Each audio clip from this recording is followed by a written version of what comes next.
Hey guys, it's Miss Doak. We're looking at Module 3, Lesson 11.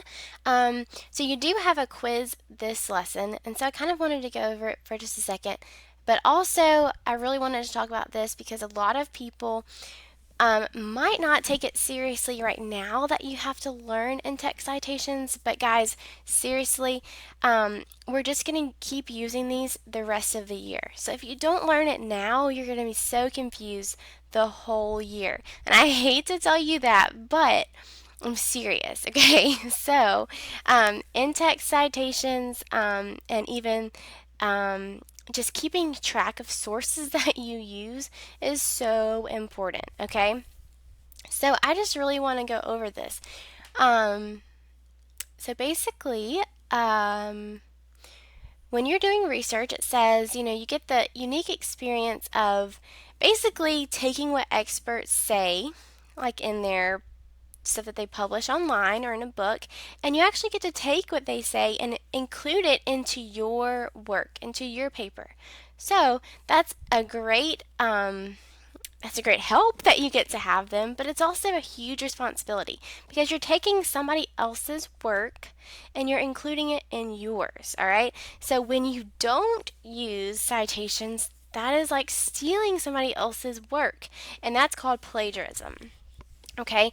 And when you plagiarize in school now, you just get a zero, all right? But if you plagiarize in college and things like that, um, you can get kicked out of school, people can sue you, it can be crazy. All right, so just think of this as stealing, and we don't want to do that.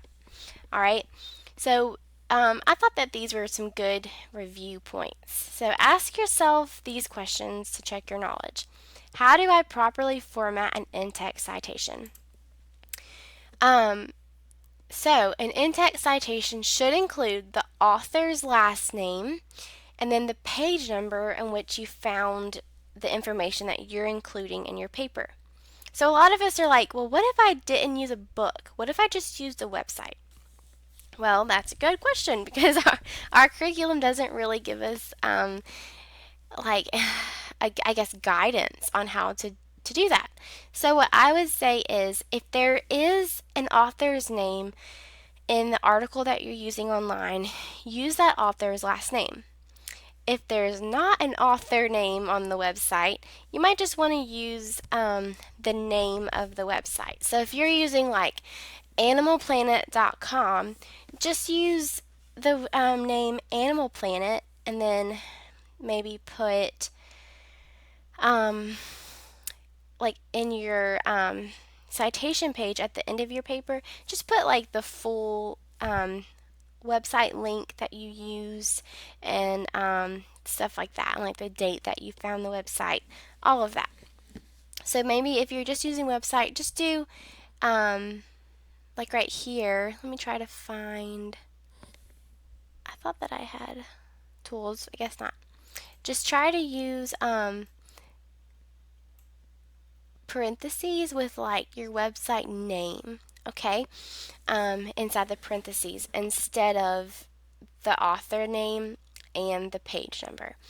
If you do use a book, definitely give us the author name and the page number that you wrote it down. And if you're like, well, what if I don't remember the page number? Well, as you're using your book sources, it's really important that you keep like a note card and you write down as you find really helpful information. Write down like a quote from the book that you thought was really helpful and put the page number right there on that note card.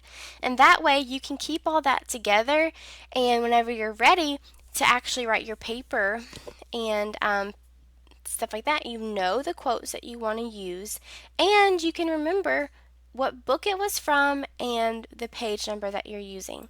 Okay, so just write it on a piece of paper, and that will help you so much.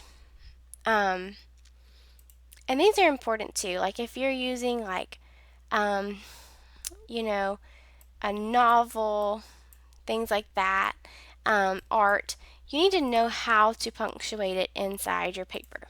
Okay? Um, and that goes along with this too. Punctuation, like quotation marks, go for parts of things, okay?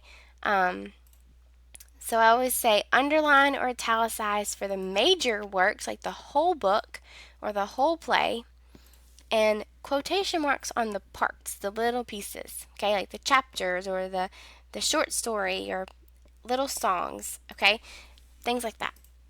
Hopefully that helps. If you have questions still about citations, I did post some videos to help with that, but you can also just ask me and I can try to explain it to you in a different way. All right, so this is Module 3, Lesson 11. Good luck.